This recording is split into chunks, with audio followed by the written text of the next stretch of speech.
Hi everybody, welcome to my homestead and welcome to my channel. My name is Jared. In this video, we're going to be looking at Utah and the eclipse. After I did that previous video where we were just kind of eyeballing the state and the upcoming eclipse in October, I was kind of thinking out loud like, I wonder if this is, if this line, like the middle line, for example, if this would represent a third of the state, because I was thinking about the symbolic aspects of this upcoming eclipse. We talked about how the 2017, the 2024 eclipses seem to be very specific to the church because they go over important church sites. This one, maybe not so much, other than the fact that it goes through Utah, which is, where the headquarters of the church is, obviously. And so I was thinking, well, maybe the fact that it doesn't go through these main cities like Salt Lake City, Provo, Ogden, St. George, not even like Moab. It just goes through like the center of the state. And I was wondering, I wonder if there's like some kind of percentage symbol here, thinking about either the 10 virgins or thinking about thirds, how there was a third part of heaven that didn't come to earth. When we go into the millennium, there's a third part. Those that are living a telestial lifestyle currently will not be going into the millennium. So is that what we're looking at here? So as you can see, I'm on Google Earth and I actually did the measurements the best that I could, and I'll show you what I found. But before we do that, here is an update on the Book of Mormon sharing challenge. It's actually not an update, come to think of it. I haven't changed it since the last video that I did. And you'll see that it's the 16th. That's because I'm scheduling these videos out. So the day that I'm making this is the 16th. So, but there hasn't been an update since the last video that I did, but we're at 6,256 copies of the Book of Mormon that have been shared. Please consider sharing the Book of Mormon and then becoming part of this challenge. It's a great way to motivate yourself as well as others to share the Book of Mormon. Just, tell me how many you shared in the comments or send me an email, and make sure to include #flood so it's easy for me to search for your comment or your email. And before we get to Utah, I actually want to go back to the year 1999 in Utah, in Salt Lake City. Somebody sent me this interesting email about the Salt Lake City tornado that took place. In fact, I should pull that up. 1999. Salt Lake tornado. Just a very strange thing that happened just a few months before the turn of the millennium, where there was this pretty dramatic tornado in Salt Lake City, and not just Salt Lake City, but it actually went across, or it nicked at least, Temple Square and the temple itself. I've done videos about this. Just do a search for a tornado on my channel. It'll pull up if you want to see all the details about this. But we're talking about this moment right here, this incident. Okay, this is being shared by Anonymous. I can't zoom in anymore. It has to do with the app, or like the little extension that I use to do the highlights and to black out names and stuff. So you'll just have to listen. Okay, hi Jared. You spoke about the Salt Lake City tornado in your last video. I hope you'll humor me with a little bit of story time. Very well. I was out there in Salt Lake working at a bank, fresh off my mission. I grew up in the Midwest, so I'd seen a lot of tornadoes in my young life. Never one so close, though, as we were always in the cellar before the tornadoes got too close. Quick thanks to my parents. It's funny that coming from the Midwest, like this is the closest that this person got to a tornado, or like seeing one. Okay. My friend beside me glanced out the window behind us and noticed the low, dark clouds that precede tornadoes. She mentioned them to me. I told her, if we weren't in Utah, I would say that a tornado was brewing. Admittedly, I brushed it off for a few seconds. Thank goodness the power went out next. It woke me up to the fact that just because I was raised to believe that tornadoes mostly appeared in the Midwest and Salt Lake should be protected from this kind of natural disaster, that's not always the case if the Lord deems it. So we started locking everything up. We were all women. This is important. This is important, really. I'm going somewhere with this. except for a man who came in to take care of some bank business with our branch manager. We had our emergency radio going and heard more about the tornado than saw the tornado. We had these huge glass windows on two sides of the building. I told everybody to get to the basement. Branch manager and branch manager and the man stood at the window and watched this now visible tornado get closer and closer. Admittedly, I didn't glance at the thing. It was huge. Yeah, let's take a look at it again really quick. Yeah, it's pretty sizable. Look, this is the downtown Salt Lake skyline that you can barely see right here. Let me see if I can make this bigger. No. Anyway, you can see the buildings here. It is large. Look at it compared to like the mountain over here. Of course, there's like perspective issues, but you can tell that it's large. Okay. It was really beautiful too. If you can say that natural disasters are beautiful. It was so close, I could see the broken glass causing that thing to sparkle as it twisted closer to us. The admiration for it only lasted a split second. I begged everyone to come to the basement with me. I begged them to take cover and get away from the windows. I begged and begged, but no one listened to me. They stood at the window with the less experienced man, not trying to be man-hating, and stared at the tornado, completely ignoring me. My heart literally broke. Still, I went to the basement by myself. Luckily, the tornado dissipated before it reached our bank. The power came back on, and when I came upstairs, everyone was saying how they should have listened to me because what if?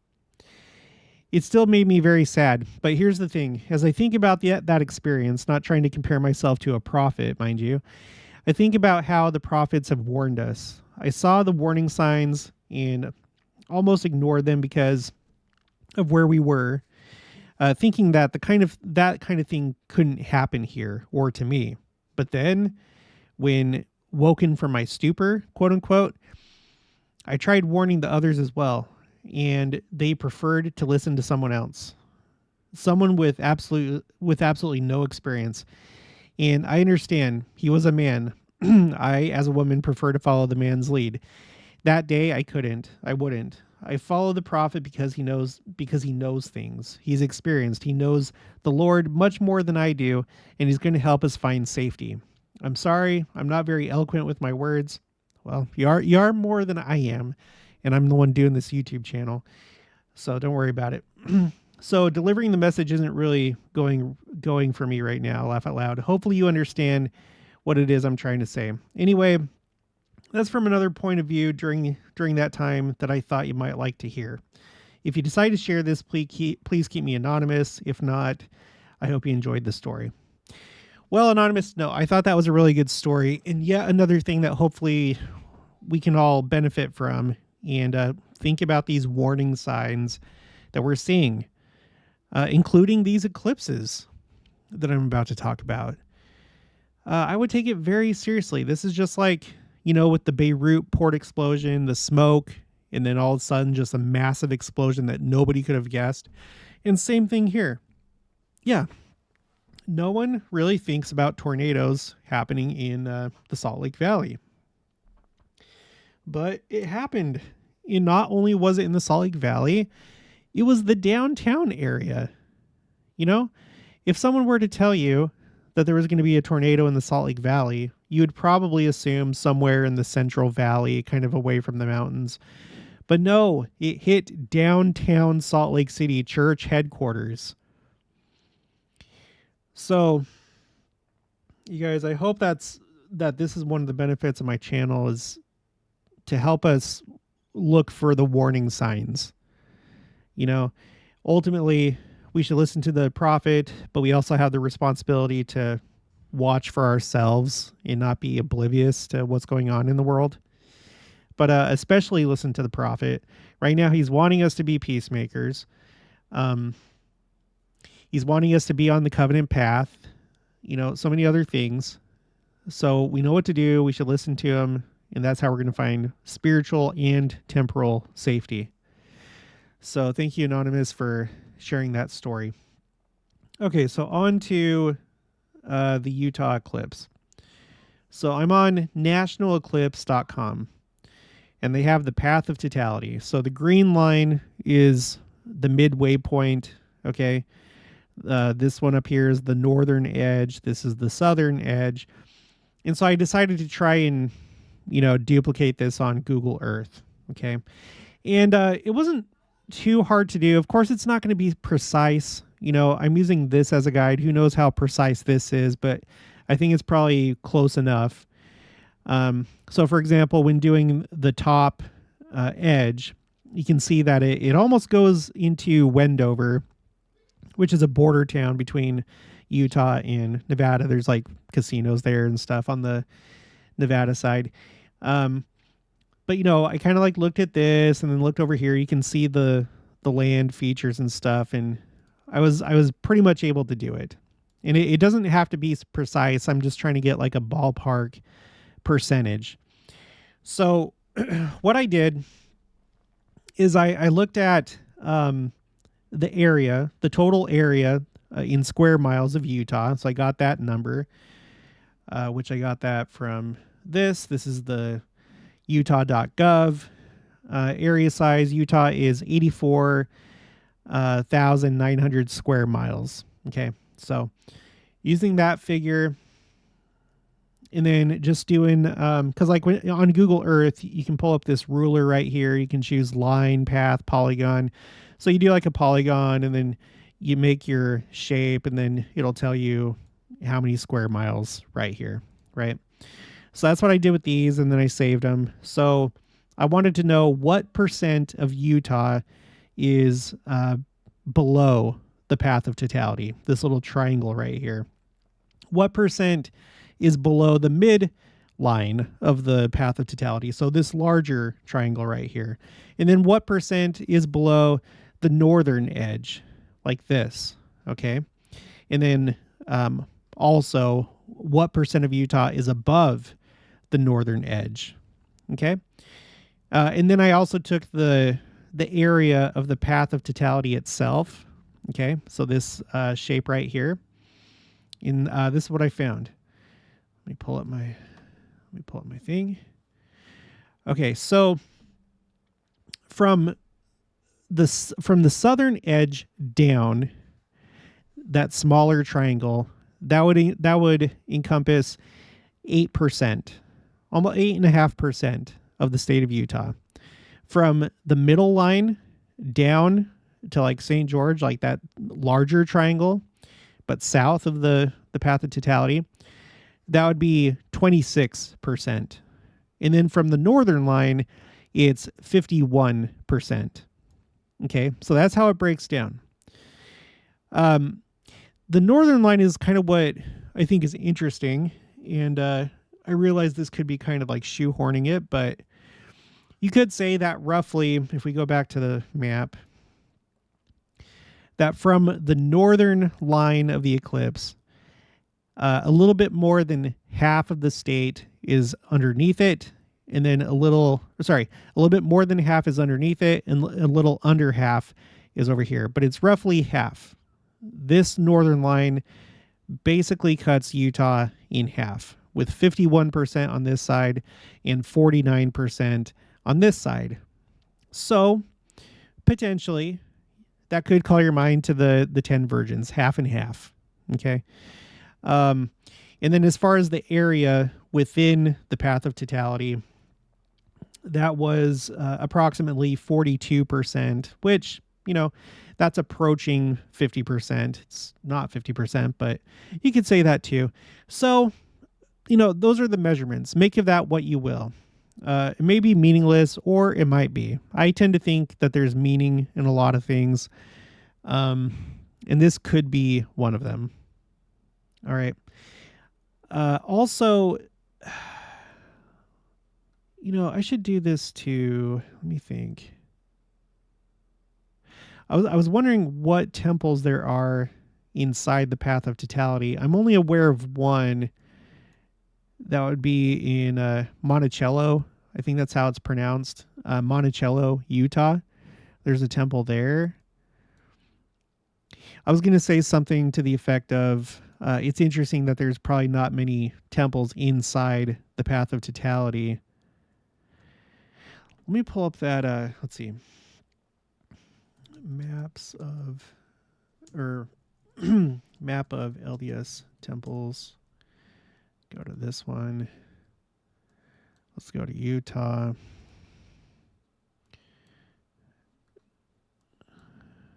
Can we please just work? Okay.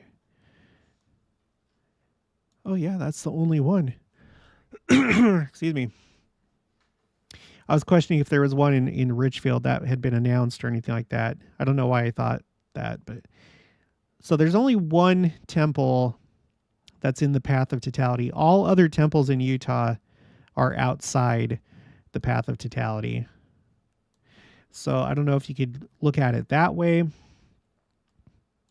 You know, in other words, like if the eclipse is like a bad thing, if it's supposed to symbolize bad, you know, the sun is being blocked out. It's interesting that the vast majority of temples are not within the Path of Totality. And in fact, even though the Monticello temple is within the Path of Totality, I'm not sure that you could have a Path of Totality go through Utah without going over at least one temple. Because let me zoom out. Look at that. If you were to draw a Path of Totality without hitting a temple, knowing how wide it is, because look, let's see. So here, oh no, the Manti. Look, here's the Manti right here. There's the Manti temple.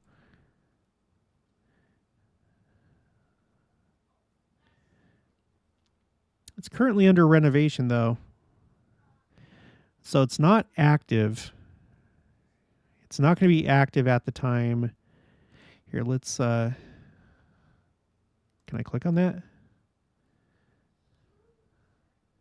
that? Estimated to be completed in mid 2024. So that, that makes it even more interesting. So yes, the Manti temple is there, but it's not commissioned right now. So the only commissioned temple that's in the Path of Totality is the Monticello, Utah temple. Let me just click on this and see if there's anything going on here. No. I guess it would have been purple if it was like under renovation or closed or something like that. So you have to think about that. You know, what are the chances that there would be an eclipse coming through Utah that would miss all the temples in Utah, or at least the commissioned temples in Utah, except for one? Because how many temples are there in Utah? We just saw that number recently. How many temples in Utah? As of July 2023, there are 28. 28 temples. Oh my gosh. In this eclipse is not hitting any of them except for the Monticello, Utah temple. That is crazy. Sorry, I just feel like there's something to that. I don't mean to make too much out of nothing, but any thoughts? Any thoughts on that? What are the chances? I don't think the chances are too good. And I think the point comes across, even though there's a temple there. It's the message is potentially this: that if you're not where a temple is, you know, there's going to be an eclipse. There's going to be, in other words, if you're not standing in holy places, if you're not living within your temple covenants, then you can expect this, you know, dark sign. You can expect not good things during the second coming. Do you see how that goes? Maybe. Very interesting. So you have the potential half and half, like dividing the state in half. And then on top of that, you have the eclipse itself that's going on a path, possibly the only path it can take to hit the least number of temples in the state of Utah. because look how wide it is. It goes from here to like right here. There is no other place. There's no other place that it could go, except for maybe if there was like an eclipse going like that. Maybe. I don't know. All right. Well, there you have it. Very strange. Very strange indeed. I think it means something. Okay, let's go on. And speaking of temples, got this email from Lisa Nilsson. As I read through this article on the church news, I noticed that they plan 3 temple dedications on September 17th. Having listened to your channel for over a year now, I thought I'd look and see if that fell on any Jewish holidays, and it looks as though it lands on the second day of Rosh Hashanah. Just thought I'd pass that along. Thank you, Lisa. Yes. Let's go to my Second Coming timeline. So these are upcoming, of course. The most recently dedicated temple was the Saratoga Springs, Utah temple. That was just 3 days ago from the time of this recording. And the next ones up are these 3 in September on the 17th. You have the Brasilia, Brazil temple that looks like the BYU Jerusalem Center, interestingly. I better pull that up just in case somebody hasn't seen that yet. Brasilia, Brazil, LDS temple. Here we go. You see that? And then BYU Jerusalem Center. Here you go. You see that? You see that? You see that? You see that? You see that? So interesting. So you have those 3 on the same day. I don't know that anything about these temples stick out to me other than the architectural similarity between the Brasilia Brazil temple and the BYU Jerusalem Center, which I still think very well might be the temple, if not a temple, in Jerusalem. Bentonville, Arkansas. Isn't it Elder Bednar he's gonna dedicate this? Because like didn't he live in Arkansas or he was from there or something like that? I know he's like lived in California. Someone put it in the comments below, please. Tell me about Elder Bednar in Arkansas, but I think he's the one that's going to dedicate this. And then Moses Lake, Washington. Just interesting that it has Moses' name in it. So I don't know. But you have 3 on the same day. And yes, indeed, it is going to be on Rosh Hashanah, the second day of Rosh Hashanah. Again, Rosh Hashanah is the new year. That's when they changed the date. So once we get to this Rosh Hashanah, we'll be entering into the year 5784 on the Hebrew calendar. So it begins at sundown on the 15th of September. And then it's going to go until sundown on the 17th of September at sundown. Okay, so, and that's going to be on Sunday, so it's our Sabbath. I don't know. It's interesting. I've found a few of these things kind of interesting this year because you have those, right? And then you have, where is it? I thought that this was kind of weird. The Richmond, Virginia temple. It was dedicated on the 7th of May. So it was on the 7th. And it was the 177th temple dedicated in the church. It's just like little things, but they're weird. Please share your thoughts if you have any thoughts in particular about that. I can't quite, decode. I can't find the secret code in those, but I sense that something's just kind of weird. Okay, and then the eclipse, what day is that going to happen? I think it's like on the 14th. Here, let me exit out of full screen. Yeah, that's on the 14th. Let me blow that back up. Another thing I noticed as I was looking at the eclipses is that the one coming up in October, it's not going to go over McAllen, Texas, but you can see here that McAllen is going to be part of the next set of temples that are dedicated on the 8th of October.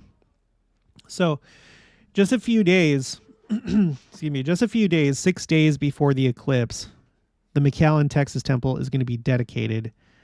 And as you can see here, the path of totality is going to be pretty close to McAllen, Texas. Here's McAllen right here. I can't zoom in anymore.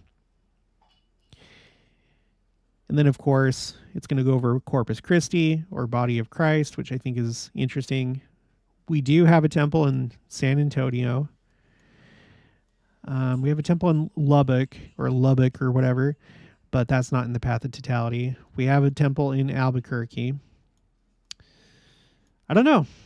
I feel like there's just kind of weird things. And then this is another one of those things. Let's look at the 8th of October. I'm not sure if I did that. So the 8th of October, that's going to be on... okay, so you have the Feast of Tabernacles, right? Sukkot.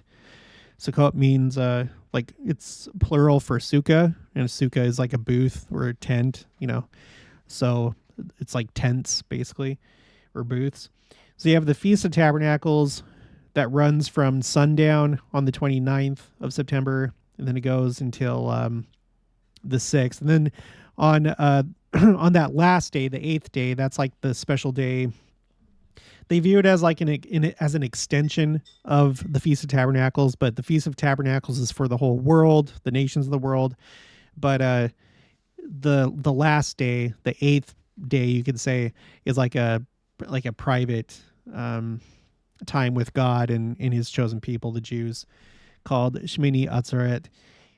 Okay, but on Simchat Torah, let me just read what it says here. Simchat Torah, or Simhath Torah, rejoicing with the Torah, or rejoicing of the Torah, is a celebration marking the conclusion of the annual cycle of public Torah readings and the beginning of a new cycle. Okay. So on that day, when that new cycle is starting, on that same day, we're going to have those two temples that are going to be dedicated. And the two temples are Feather River, California, and McAllen, Texas. So make of that what you will. But you have 5 temples coming up. The next 5, they're all going to be dedicated on these, you know, one of them very significant. Rosh Hashanah is part of the 2 high holy days, Rosh Hashanah and Yom Kippur. So you have that happening, and then you have the, what was it called? Simchat Torah. Yeah, Simchat Torah. I don't know. It's just interesting. There you go. It's for your consideration. Thank you again, Lisa. Okay. Now some news really quick. I want to cover a few more things. We have some capital city disasters, but before I get to that, I saw this today. Paraguay to reopen. So not that it's going there for the first time, it's reopening. Paraguay is going to reopen its embassy in Jerusalem, Israel says. So that caught my attention because there's very few countries that have their embassy in Jerusalem, recognizing Jerusalem as the capital of Israel. I want to read just a little bit from this. The United States was the first country to do so in 2018. I'm sure you remember that with Donald Trump. They made a coin to commemorate that. Donald Trump Cyrus coin. Let's just go to Amazon. Not a paid promotion. Where you have the image of Trump and King Cyrus. Almost like equating the two. King Cyrus was the one that allowed the Jews to return to Jerusalem to rebuild it and rebuild the temple. And so they're equating him with Donald Trump with this coin, which, I actually wouldn't mind owning this. How much is this? It's pretty cool.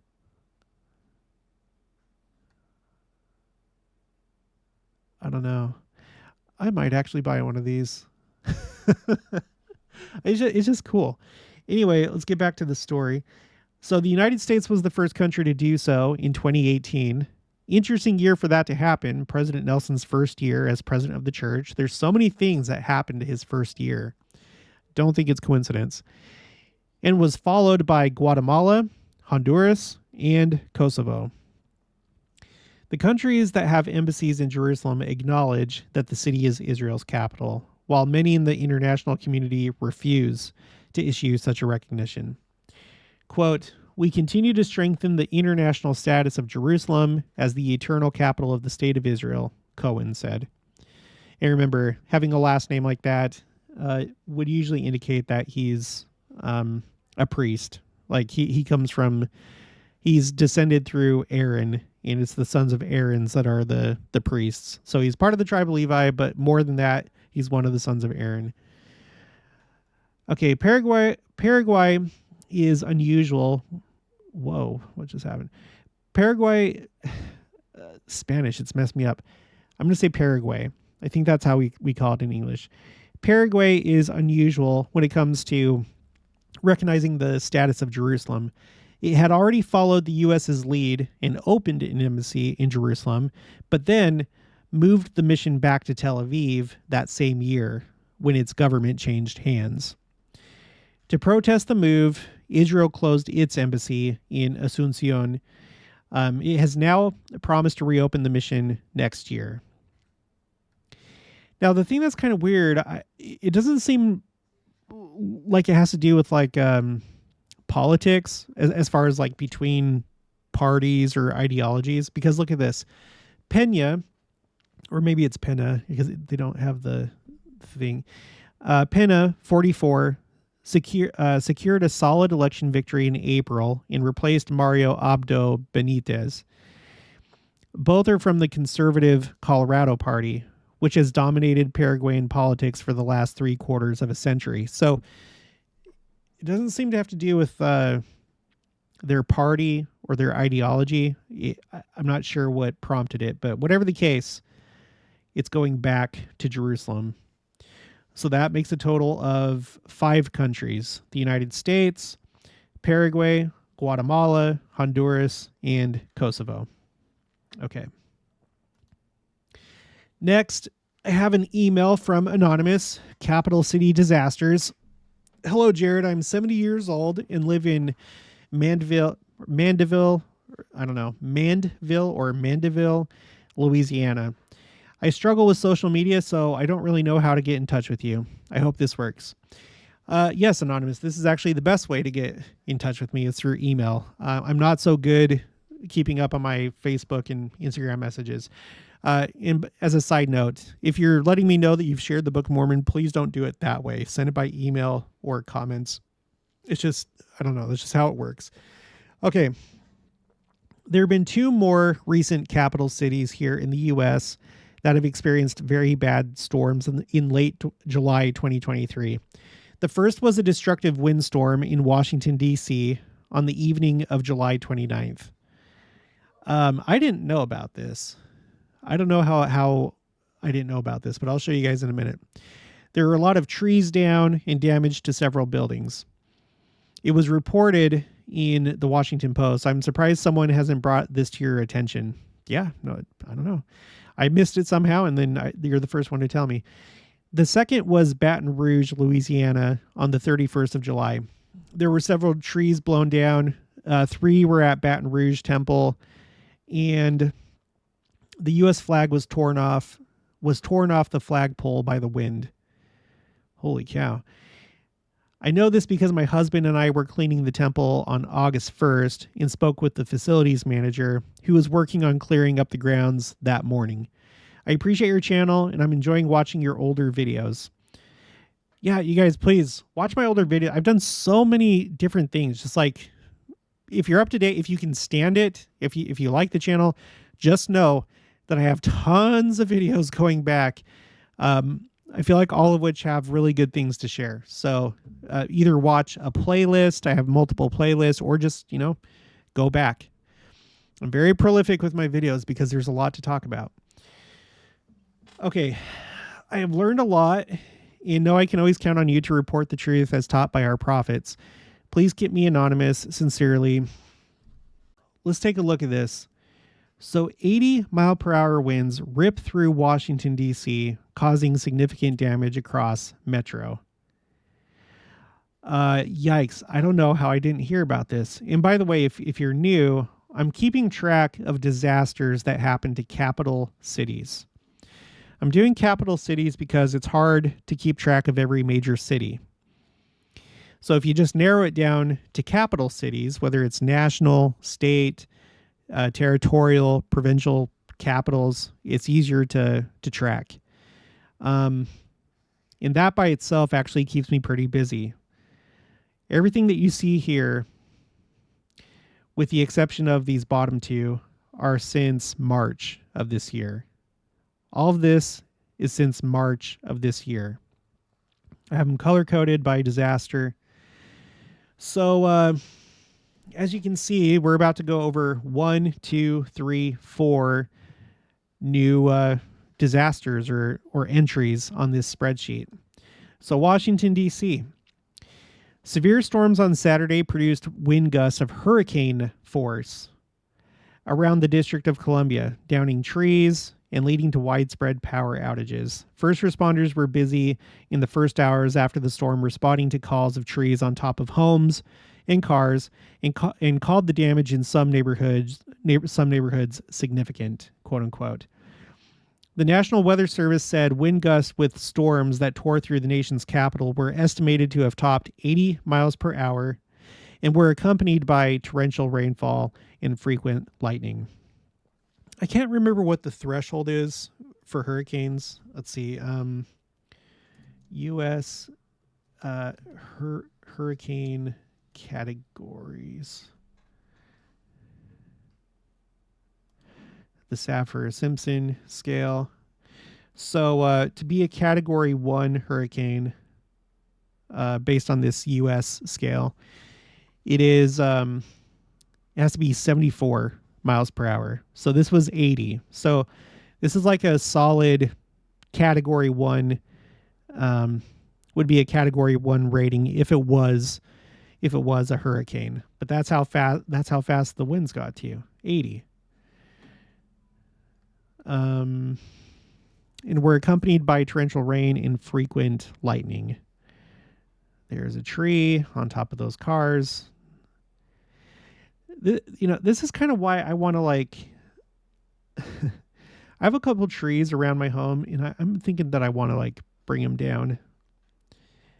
They're annoying in the first place because they're always shedding branches, and I'd prefer just to clear them away. Data from poweroutage.us showed at least 250,000 outages. That is quite a bit.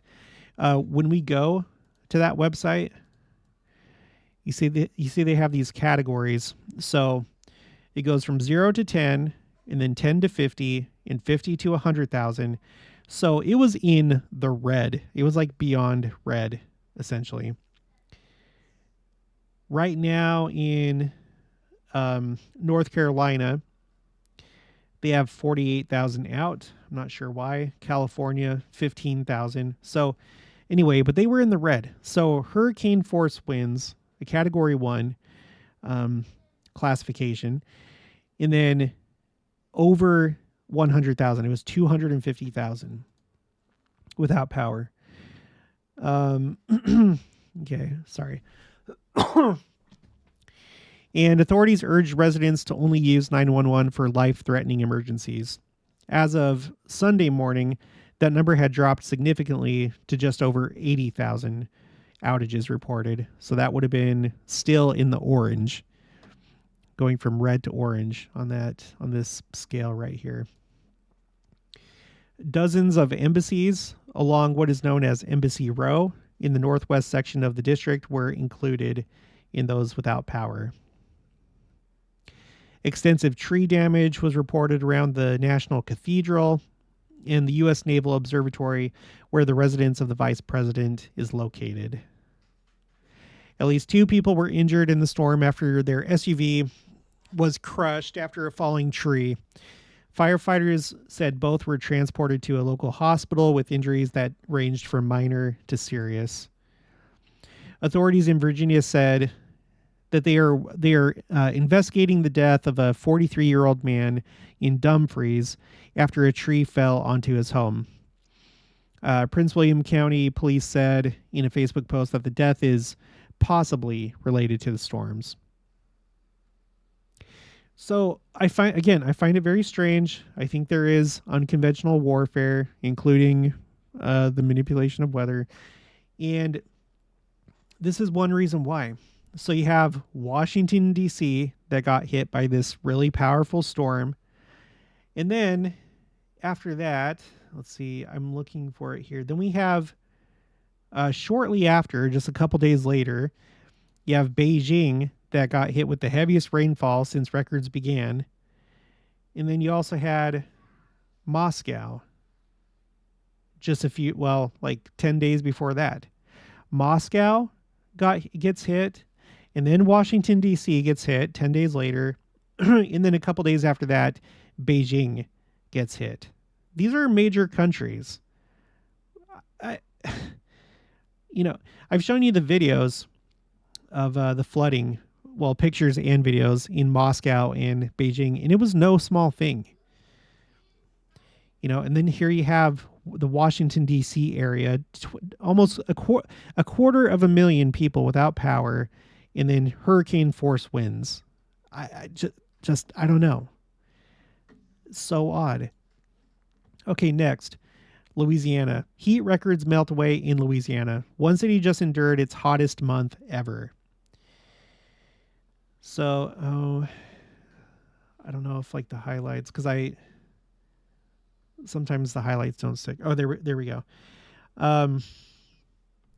Baton Rouge, so that's the capital of Louisiana. Baton Rouge's record for hottest 31st of July, which goes back to 1892, was broken Monday at 102, beating the record set in 1921 at 100. Records were also broken for warmest July and warmest month in Baton Rouge, with an average temperature of 87.8 degrees. This beats out the last warmest month, which was on average 63.3. So it is a significant difference. It's more than 1 degree hotter on average in August 2011. In the last warmest July, which was on average 85.6 in 1960. So more heat records broken, and we'll look at the whole thing in just a minute. Okay, this next one is from The Advocate. Let me just refresh it. Severe weather, energy transmission lines damaged, many without power, 3 rescued from home. A line of severe weather strafed Baton Rouge on Monday evening, damaging 4 energy transmission structures, knocking out power for more than 20,000 people, felling tree limbs, and causing other damage throughout the area. 4 transmission structures along South Choctaw Drive were significantly damaged, quote unquote. Entergy said in a news release, as of 6:30 p.m., about 23,200 customers were without power across the greater Baton Rouge area. The majority in hard-hit parts of East Baton Rouge Parish, the company said. I'm not going to read anymore, but okay, so you get the idea. And then let me move on to the last one. Tree blocks roadway during Monday afternoon storms. And this is in Baton Rouge. All right, so let's go to the spreadsheet. I'm going to zoom in. So here you have them. So Washington, D.C., toward the end of July. And then you have these 3 all in Baton Rouge. So, and then all on the 31st because it had to do with heat records. So by the end of the month, the last day of the month, the hottest 31st of July on record, and then the hottest July on record. And then on that same day, there were these severe storms that damaged buildings, vehicles, trees, 23,200 without power. Let me take those off. Okay. Zoom out. And I think that's all I have for new capital city disasters. If you have any more to share, send them to me. Don't worry if you don't know if it's on here or not. If it is, then I'll just let you know. If it's not on here, then I'll add it, and then I'll let you know when I include it in a video. I wish I had more data going back, but I don't. So I don't have anything to compare this to, but I think it's probably unusual that so much is happening to capital cities, because the frequency of these stories coming out are very frequent. It's nearly every single day. Let's look at that really quick. Okay, so May 17th, 18th, 19th, skips a couple days to the 22nd, and then 28th, 30th. All right, let's look at June. The 3rd, 6th, 7th, 8, 9, 13, 15, 23, 26, 27, 28, 29, 30. Oh, these are out of place. I'll have to fix those. Okay, for July, 3, 4, 5, 6, 9, 11, 13, 14, 15, 16, 17, 18, 19, 21, 22, 29, 30, 31. August, 1, 3, 2, 7, 8, 9, 10. So serious. It's like, I don't know, maybe if you average it, maybe it's like every other day, if not every day. I feel like that's a pretty high frequency. It's like almost every day there's something new. Jeez Louise. Okay, well, yeah, that's going to be it for this one. If you haven't already, please make sure to subscribe, like this video if you liked it, leave your thoughts and opinions down in the comments below. Also, make sure to share it, and I'll talk to you guys later.